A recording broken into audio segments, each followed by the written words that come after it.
വിവാഹം കഴിഞ്ഞിട്ട് ഭർത്താവിനൊപ്പം ഒരു മകൾ ജീവിക്കാതിരുന്ന ഏത് അമ്മമാർക്കാ ടെൻഷൻ ഉണ്ടാവാതിരിക്കുക? അർഹതപ്പെടാത്ത ജീവിതം ആഗ്രഹിക്കുന്നവർക്ക് ഇതായിരിക്കും ഫലം. തുളസി എനിക്ക് ഇഷ്ടമല്ലെന്ന് നിങ്ങളോടൊക്കെ എത്ര തവണ ഞാൻ പറഞ്ഞു. എന്റെ വാക്കിന് എന്തെങ്കിലും ഒരു വില നിങ്ങൾ കൽപ്പിച്ചോ? എടോ, ഈ വിവാഹമൊക്കെ നിശ്ചയിക്കുന്നത് നമ്മളല്ലല്ലോ.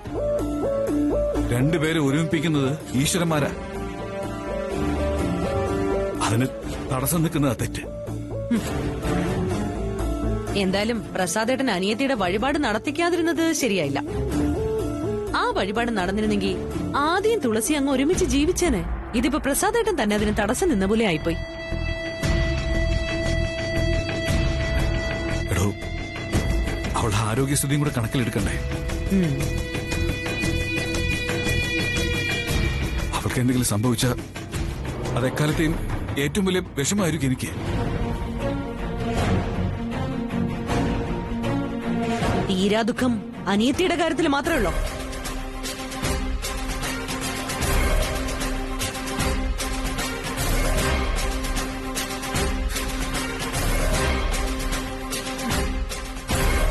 സ്വന്തം ഭാര്യയ്ക്ക് ആപത്ത് സംഭവിച്ച അത് പ്രസാദേട്ടന് തീരാ ദുഃഖമല്ലേ? പ്രസാദേട്ടന്റെ മകന്റെ അമ്മയ്ക്ക് അകാല മരണം സംഭവിച്ച എന്തായിരിക്കും പ്രസാദേട്ടന്റെ ഫീലിംഗ്? താൻ എന്തൊക്കെ ഈ പറയുന്നത്? സ്വന്തം അനിയത്തിക്ക് ആപത്തുണ്ടാവുമെന്ന് ഭയപ്പെടുന്ന ആൾക്ക് സ്വന്തം ഭാര്യയുടെ നഷ്ടം പ്രശ്നമല്ലേ? ഞാൻ അങ്ങനെ പറഞ്ഞോ? ഇല്ലല്ലോ. പറയാതെ തന്നെ എനിക്കറിയാം. നിങ്ങൾക്ക് എന്നും വലുത് നിങ്ങളുടെ അനിയത്തിയാ. അവളുടെ ജീവിതത്തിലെ സമാധാനവും സന്തോഷവുമാണ് നിങ്ങൾക്ക് വലുത്. ഈ വീട്ടിൽ കഴിയുമ്പോഴും നിങ്ങളുടെ മനസ്സ് മുഴുവൻ അവിടെയാ.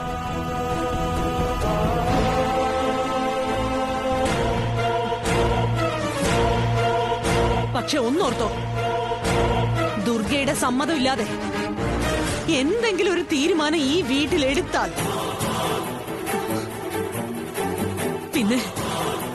പിന്നെ ഈ വീട്ടില് നിങ്ങൾക്ക് എന്റെ ജീവനില്ലാത്ത ശരീരമേ കാണാൻ കഴിയൂ.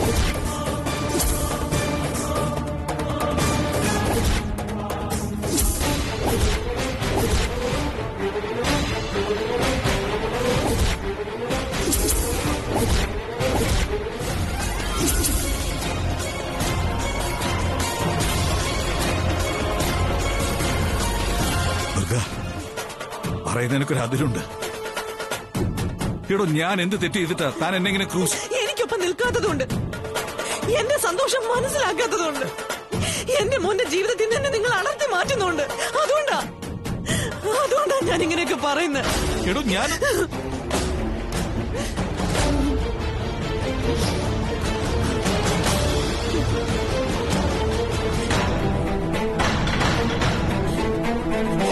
ദുർഗയെ മനസ്സിലാക്കി ജീവിച്ച ഈ വീടൊരു സ്വർഗമാ. ഇനി അതല്ല, എന്നെ നേരെ ആക്കാനാണ് നിങ്ങളുടെ അനിയത്തിയുടെ ഉദ്ദേശമെങ്കിൽ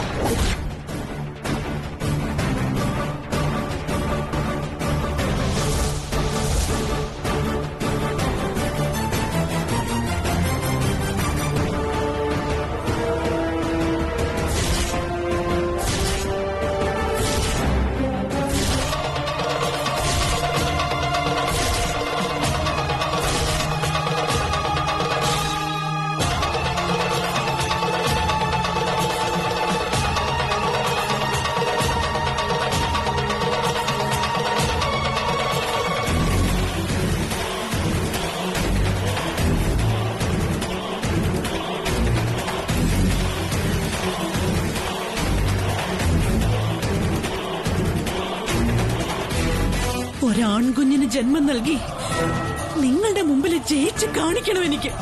എങ്കിൽ നിന്റെ മുന്നിൽ തോൽവി സമ്മതിച്ച് ഈ മംഗളത്തല മുണ്ടനം ചെയ്ത് നടക്കും. മറിച്ചാണ് സംഭവിക്കുന്നതെങ്കിലോ, നീ ഒരു പെൺകുഞ്ഞിനാണ് ജന്മം നൽകുന്നതെങ്കിലോ, അങ്ങനെ നിങ്ങളുടെ മുമ്പിൽ എനിക്ക് തോൽക്കേണ്ടി വന്ന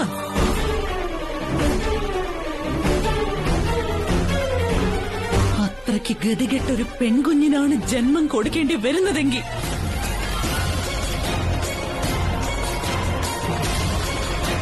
അതിനൊരു തുള്ളി മുലപ്പാല് പോലും കൊടുക്കാൻ നിൽക്കാതെ ഈ ദുർഗ സ്വയം ജീവനൊടുക്കിയിരിക്കും. ഈ ദുർഗ സ്വയം ജീവനൊടുക്കിയിരിക്കും.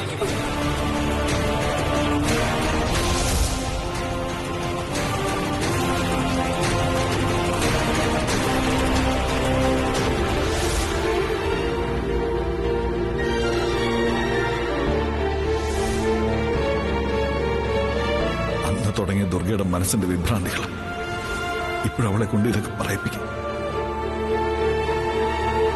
അവളുടെ മനസ്സിൽ സമാധാനം കൊടുക്കണം ഈശ്വര.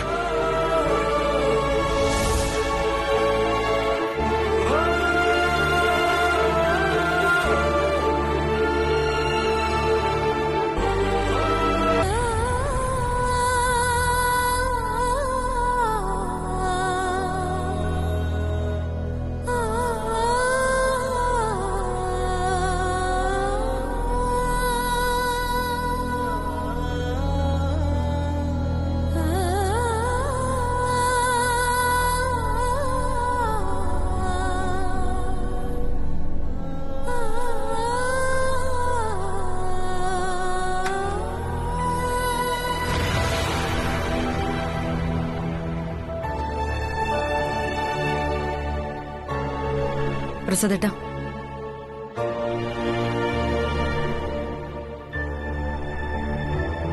എനിക്കൊരു കാര്യം അറിയണമായിരുന്നു. ആദിത്യന്റെ അമ്മ എന്ന നിലയ്ക്ക് എനിക്ക് ആ കാര്യം അറിഞ്ഞേ പറ്റൂ.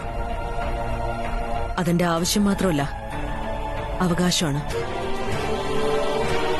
എന്താടോ ഇത്രയ്ക്ക് മുഖവരുടെ ആവശ്യമുണ്ടോ?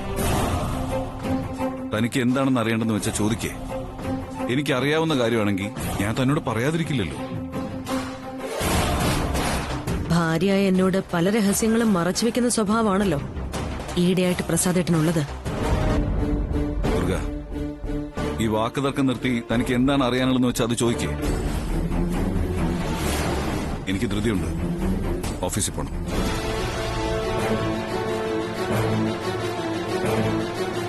ആതിരയുടെ ഡാഡി ചന്ദ്രദാസിനെ എങ്ങനെ എന്തു പറഞ്ഞാണ് ഭീഷണിപ്പെടുത്തിയത്?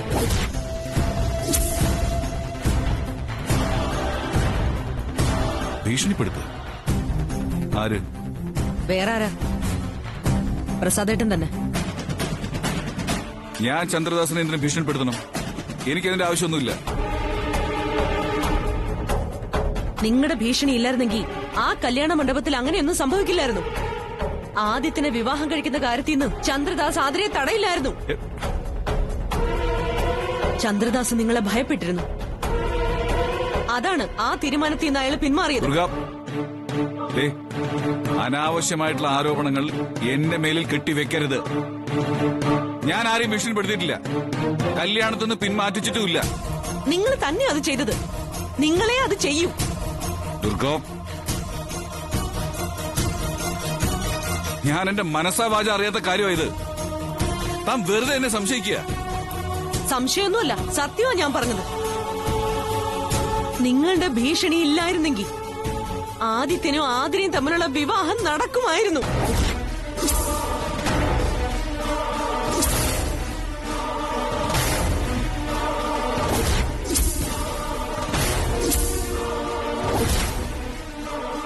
ദുർഗ, ആദിത്യന് ആതിരയെ വിവാഹം കഴിക്കരുതെന്ന് ഞാൻ ആത്മാർത്ഥമായി ആഗ്രഹിച്ചിരുന്നു.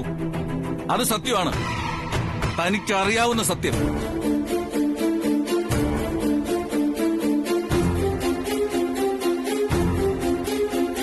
എന്റെ മകൻ ആദി എന്റെ അനന്തരവൾ തുളസിയെ വിവാഹം കഴിക്കണമെന്ന് തന്നെയായിരുന്നു എന്റെ ആഗ്രഹം.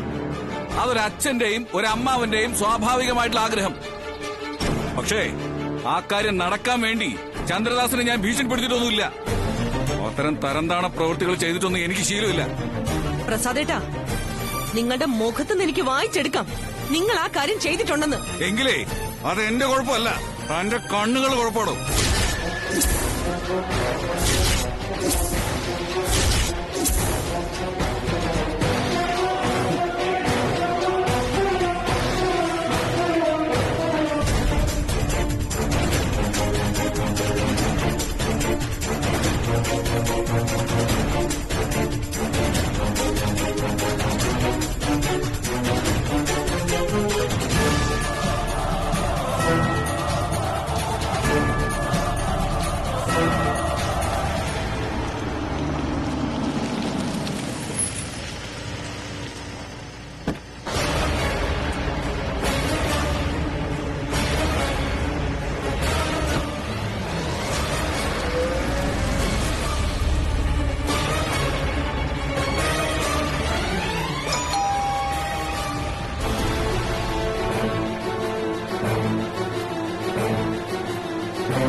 ചന്ദ്രദാസ് വരൂ.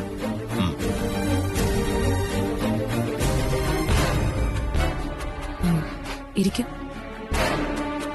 ഇരിക്കുന്നില്ല ഡോക്ടർ, ഞാനാകെ ഒരു ടെൻഷനില്ല. എന്തു പറ്റി? ആതിരെ ആദ്യത്തിന് കല്യാണം കഴിച്ചു കൊടുക്കുന്ന തീരുമാനത്തിൽ നിന്ന് ഞാൻ എന്തുകൊണ്ട് പെട്ടെന്ന് പിന്മാറിയെന്ന് അവർക്കറിയണം.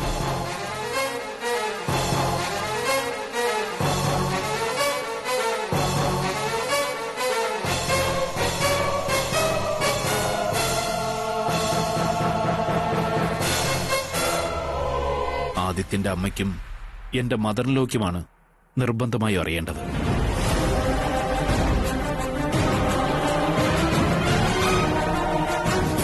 അല്ല, അവരുടെ ആവശ്യം ജെനുവിനാണ്. പക്ഷേ ഞാനതെങ്ങനെ പറയും ഡോക്ടർ? അവർക്കത് വിഷമമുണ്ടാക്കുന്ന ഒരു കാര്യമല്ലേ.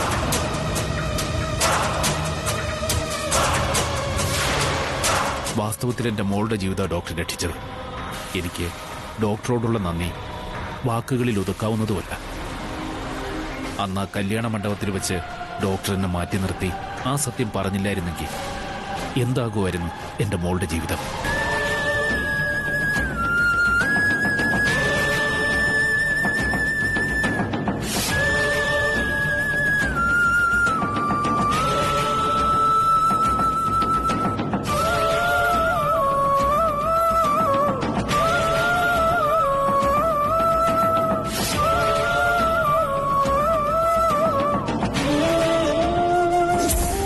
ആദിത്യന്റെ വധുവായി ക്ഷണിക്കപ്പെട്ടവർ തിരഞ്ഞെടുത്തിരിക്കുന്നത്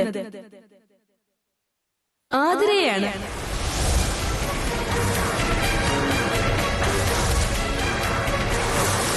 ഹലോ ഡോക്ടർ, എന്തിനാ എന്നെ വിളിപ്പിച്ചത്? ഒരു ഡോക്ടർ എന്ന നിലയിലുള്ള ബന്ധം മാത്രമല്ലല്ലോ എനിക്ക് നിങ്ങളുടെ കുടുംബമായിട്ടുള്ളത്. അതിനേക്കാൾ വലിയൊരടുപ്പം എനിക്ക് നിങ്ങളുടെ ഫാമിലിയായിട്ടുണ്ട്. അതെ, അതുകൊണ്ട് ഞാൻ ചന്ദ്രദാസിനെ സ്വകാര്യമായിട്ടൊന്ന് കാണണമെന്ന് പറഞ്ഞത്. ഡോക്ടറിനെ ഞങ്ങൾ ഞങ്ങളുടെ ഫാമിലി മെമ്പറായിട്ടാണ് കാണുന്നത്. അല്ല, ഡോക്ടർ ഞങ്ങളുടെ കുടുംബത്തിലെ ഒരു അംഗം തന്നെയാണ്. ഞാൻ പറയുന്ന കാര്യം ചന്ദ്രദാസിന് പെട്ടെന്ന് ഉൾക്കൊള്ളാൻ പറ്റിയെന്ന് വരില്ല.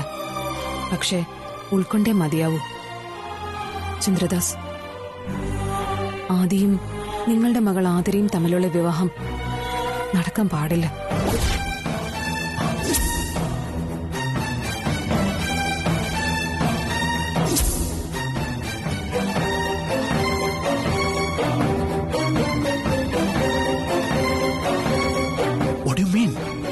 ആ കല്യാണം നടക്കരുത് ചന്ദ്രദാസ്.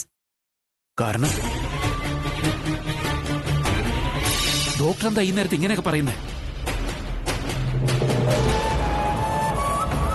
പറയാൻ വൈകിയത് എന്റെ ഭാഗത്തു നിന്നുണ്ടായ തെറ്റ് തന്നെയാണ്.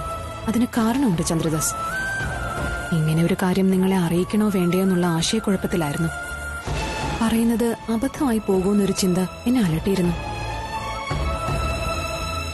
പക്ഷേ ആതിരയെക്കുറിച്ച് ആലോചിച്ചപ്പോ, അവളുടെ ജീവിതം നശിക്കാൻ പോവുകയാണെന്ന് ചിന്തിച്ചപ്പോ, എനിക്കറിയാവുന്ന സത്യങ്ങൾ നിങ്ങളിൽ നിന്ന് മറച്ചു വെക്കുന്നത് ശരിയല്ലെന്ന് എനിക്ക് തോന്നി. ഇപ്പോഴെങ്കിലും നിങ്ങളെ ഇക്കാര്യം അറിയിച്ചില്ലെങ്കിൽ പിന്നീട് എന്റെ മനസമാധാനം തന്നെ നഷ്ടപ്പെട്ടെന്ന് വരും. ഡോക്ടർ ഇങ്ങനെ വിഷമിപ്പിക്കാതെ കാര്യം എന്താന്ന് പറയൂ. ചന്ദ്രദാസിന് പണമുണ്ട്, കുടുംബ മഹിമയുണ്ട്, സ്വത്തുക്കളുണ്ട്. ആതിരയ്ക്ക് സൗന്ദര്യവും വിദ്യാഭ്യാസവും ഉണ്ട്. നിങ്ങൾ വിചാരിച്ച ഇതിലും നല്ലൊരു ചെക്കനെ ആതിരയ്ക്ക് വരനായി കണ്ടെത്താൻ പറ്റും. ഡോക്ടർ ടെൻഷൻ അടിപ്പിക്കാതെ വിഷയം എന്താണെന്ന് പറയൂ. ചന്ദ്രദാസ്, നമ്മൾ എന്തിനാണ് മക്കളെ വിവാഹം കഴിപ്പിക്കുന്നത്? അടുത്ത തലമുറ ഉണ്ടായി കാണാനല്ലേ? പക്ഷേ ആദിയാണ് ആതിരയെ വിവാഹം കഴിക്കുന്നതെങ്കിൽ നിങ്ങളുടെ ആ ആഗ്രഹം ഒരിക്കലും സാധിക്കില്ല. ആദിക്കും ആതിരയ്ക്കുമായി ഒരു കുഞ്ഞ് ജനിക്കില്ല. ഒരു കുഞ്ഞിന് ജന്മം നൽകാനുള്ള ശേഷി ആദിത്യനില്ല.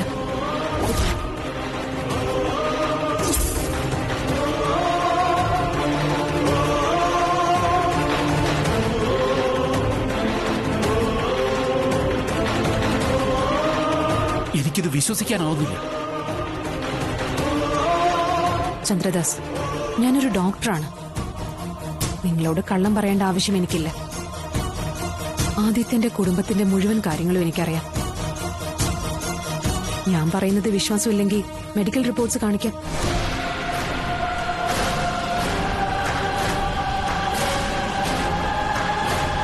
സി,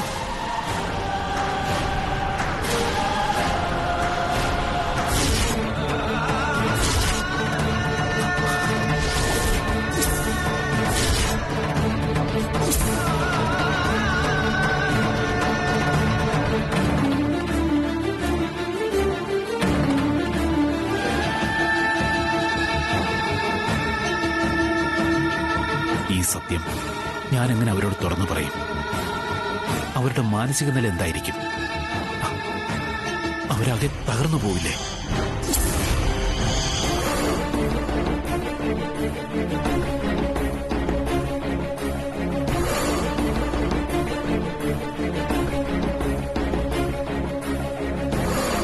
ചന്ദ്രദാസ് പറഞ്ഞത് ശരിയാണ്.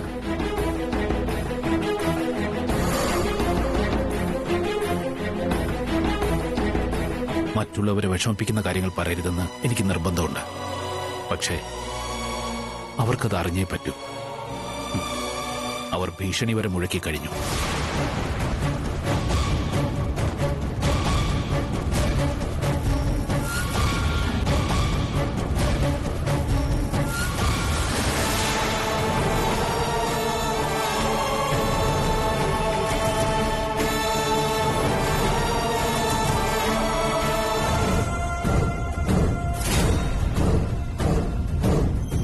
ഒരു ചെറുപ്പക്കാരന് ഇങ്ങനൊരു അവസ്ഥ വന്നതിൽ ദുഃഖമുണ്ട്.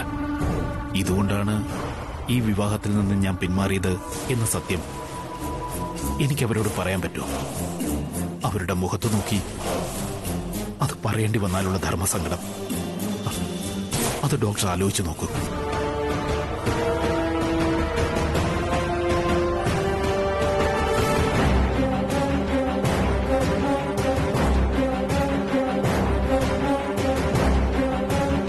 ഡോക്ടർ എന്താ ഒന്നും പറയാത്തെ? ചന്ദ്രദാസിന്റെ മാനസികാവസ്ഥ എനിക്ക് മനസ്സിലാവും. എന്നാലും വിഷമിക്കാതിരിക്കും. തൽക്കാലം ഒന്നും ആരോടും പറയാൻ നിൽക്കണ്ട. ഓക്കെ ഡോക്ടർ, ഈ പ്രശ്നം ഷെയർ ചെയ്യാൻ എനിക്ക് ഡോക്ടർ അല്ലാതെ മറ്റാരുമില്ല. അതാ ഞാൻ ഡോക്ടറെ കാണാൻ വന്നത്. എന്നാ പിന്നെ ഞാൻ ഇറങ്ങട്ടെ ഡോക്ടർ. ശരി.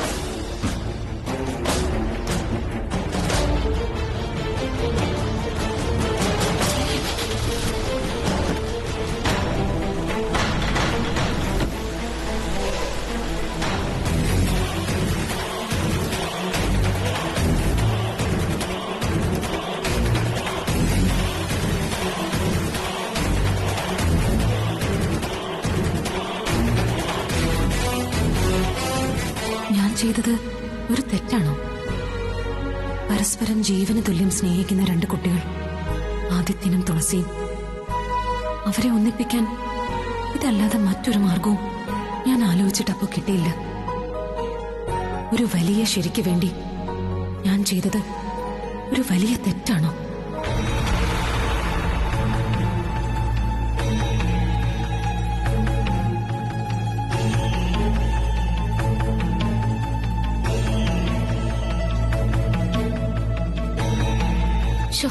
ഇങ്ങനെ സസ്പെൻസ് ഇടാത്ത കാര്യം എന്താന്ന് വെച്ചാ പറ. അന്ന് ആ കല്യാണ മണ്ഡപത്തിൽ വെച്ചുണ്ടായ കാര്യം ഞാൻ ഓർത്തത്. ആതിരയുടെ കഴുത്തിക്കെട്ട ഞാൻ താലി ഉയർത്തിയപ്പോഴാ പെട്ടെന്ന് അവളുടെ അച്ഛന്റെ തീരുമാനം മാറിയത്. സത്യത്തിലേ എനിക്ക് എന്റെ ജീവൻ തിരിച്ചു കിട്ടിയ നിമിഷമായിരുന്നത്. ഞാനേ ദൈവത്തെ നേരിട്ട് കണ്ടപോലെ. എന്നാലും അത്ര പെട്ടെന്ന് ആതിരയുടെ അച്ഛന്റെ അഭിപ്രായം മാറാൻ കാരണം എന്താ? ചേടാ, എനിക്ക് എത്ര ആലോചിച്ചിട്ടൊന്നും മനസ്സിലാവുന്നില്ല. അതെ, അതൊരു രഹസ്യ. അതെനിക്കറിയാം. രഹസ്യോ? ആ അതെ. പക്ഷേ അത് നിന്നോട് ഞാൻ പറയില്ല. നിന്നോടെന്നല്ല, ആരോടും ഞാൻ പറയില്ല. അതെന്താ ഞാൻ അറിഞ്ഞത്? അത് നീ അറിയേണ്ട കാര്യമില്ല. എന്താ തുളസി ഇത്? ഞാൻ നിന്നെ താലി കെട്ടിയവനാ, നിന്റെ ഭർത്താവാ ഞാൻ. ആ ഭർത്താവായതുകൊണ്ട് തന്നെയാ ഞാൻ പറഞ്ഞത് ആ രഹസ്യം നീ അറിയണ്ടാന്ന്. തുളസി